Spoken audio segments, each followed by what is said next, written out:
इस गर्मा गर्म मौसम में जब मीठे रसीले आमों की बरसात हो रही हो तो ये रेसिपी बनाना तो बिल्कुल बनता ही है। खाने में बेहद स्वादिष्ट, मज़ेदार और बनाने में उतना ही आसान है। तो इसको बनाने के लिए हमने यहाँ पर घर में ही पड़े हुए सामानों का इस्तेमाल किया है। तो यहाँ पर हमने बहुत ही अच्छी क्वालिटी के ये दशहरी आम ले लिए हैं। लखनऊ तो जाना ही दशहरी के लिए जाता है। और यहाँ पर हमने शक्कर ले लिया है और ये नारियल ले लिया है। ये सूखा वाला नारियल है जिसका ऊपर का छिलका हमने निकाल दिया है और इसको हम ग्राइंड कर लेंगे। और ये दूध की फ्रेश मलाई है और यहाँ पर ये हमने केसर को दूध में भिगो कर रखा हुआ है। तो घर में ही पड़े सामानों से हम इसको तैयार करेंगे। बेहद ही लाजवाब मिठाई बनकर तैयार होगी जो कुल्फ़ी, आइसक्रीम सबको मात करेगी। तो हमने आम को छील लिया है, उसके पल्प को निकाल लिया है और कुछ आमों को हमने छोटे टुकड़ों में काट कर रख लिया है गार्निशिंग के लिए। तो हमने शक्कर को और जो हमने नारियल लिया है उसको ग्राइंड कर लिया है, शक्कर का पाउडर बना लिया है और आम के पल्प को भी ग्राइंड करके तैयार कर लिया है। और यहीं पर हमने थोड़ा सा ड्राई फ्रूट्स ले लिए हैं। हमने पिस्ता और काजू ले लिया है, बारीक टुकड़ों में काट लिया। आप अपनी इच्छा अनुसार ड्राई फ्रूट्स ले सकते हैं। एक बड़ा बाउल लेंगे और ये हमने लगभग आधा लीटर के बराबर ये दूध लिया है और इस दूध में हमने जो केसर वाला दूध तैयार करके रखा है उसको मिला देंगे। अगर केसर आपके पास ना हो तो इसको बिल्कुल स्किप कर सकते हैं। मेरे पास था तो यूज़ कर लिया है।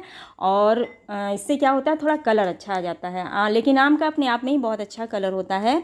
तो हमने जो आम का पल्प तैयार किया है उसको इस दूध में मिक्स करेंगे। लेकिन यहाँ पर ये सजेशन देना चाहूँगी कि आम और दूध को एक साथ बड़ी ग्राइंडिंग जार ले लें और उसमें ग्राइंड कर लें तो बहुत अच्छी तरीके से इसका मिक्सचर तैयार हो जाता है। तो सिर्फ दूध और आम के पल्प से हमारा बहुत ही अच्छा ये आम रस बनकर तैयार हो गया है, जिसमें हम अपने स्वादानुसार शक्कर मिला लेंगे। जितनी भी चीनी, जितनी भी मिठास आपको पसंद हो उसके अकॉर्डिंग आप इसमें शक्कर को ऐड कर लें।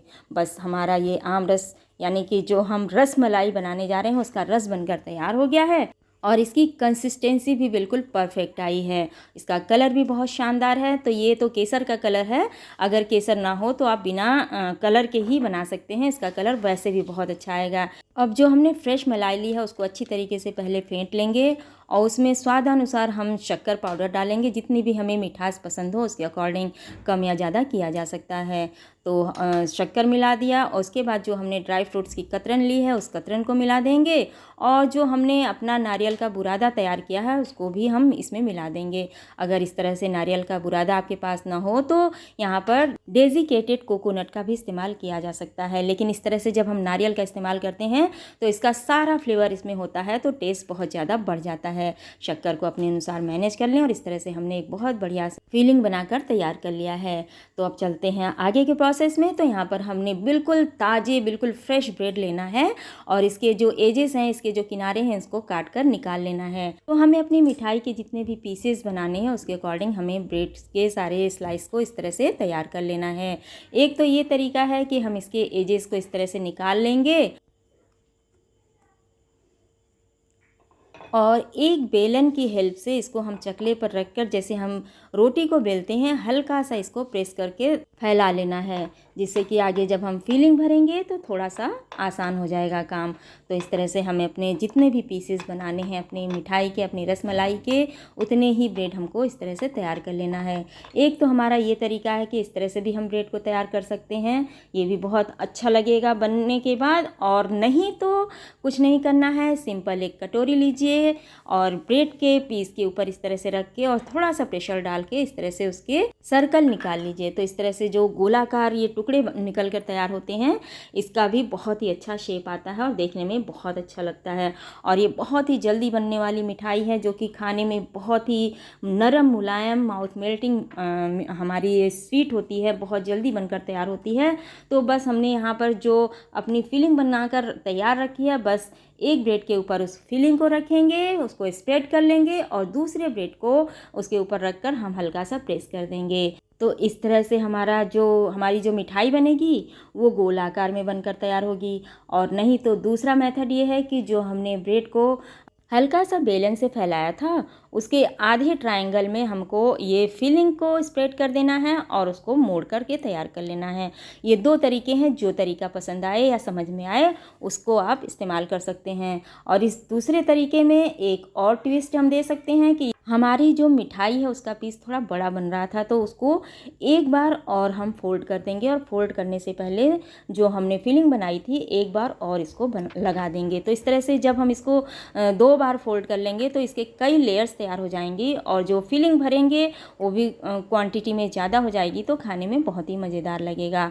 तो जो भी तरीका आपको समझ में आए, जो भी तरीका अच्छा लगे या ईजी लगे, उसको हम इस तरह से बनाकर तैयार कर लेंगे। फिर जिस भी बर्तन में हमको सर्व करना है, थोड़ा सा मैंगो का पल्प उसके नीचे डाल देंगे, उसके ऊपर अपने जो ब्रेड की फिलिंग हमने बनाकर तैयार रखी है उसको रखेंगे और उसके ऊपर फिर से हम अपना मैंगो रस उसके ऊपर स्प्रेड कर देंगे और छोटे छोटे मैंगो चंक्स के साथ इसको गार्निश करेंगे, थोड़े से ड्राई फ्रूट्स के साथ गार्निश करेंगे और ये हमारी बहुत ही शानदार, बेहद delicious, mouth melting mango rasmalai बनकर तैयार है। तो भाई गर्मी जहाँ एक तरफ हमें सताती है तो दूसरी तरफ इतने रसीले आमों का, रसीले फलों का भी भंडार देती है, तो इसका मज़ा उठाइए और बना डालिए फटाफट ये 10 मिनट में बनकर तैयार होने वाली मैंगो रसमलाई, जो कि खाने में बेहद शानदार होती है। तो इससे पहले कि आम का ये सीज़न निकल जाए और बाद में हम बैठकर पछताएं, इससे अच्छा है फटाफट से ये मैंगो रसमलाई बनाकर ज़रूर देखें, ज़रूर ट्राई करें। एक बार बना लेंगे तो इसको बार बार बनाएंगे, ये इतना इजी और इतनी अच्छी रेसिपी है। तो एक बार इसको बनाकर ज़रूर देखें। अगर पसंद आए तो इसको लाइक करें, शेयर करें और कमेंट में ये ज़रूर बताएं कि आपको ये रेसिपी कैसी लगी। तो इसको एक बार ट्राई करना तो बनता ही है।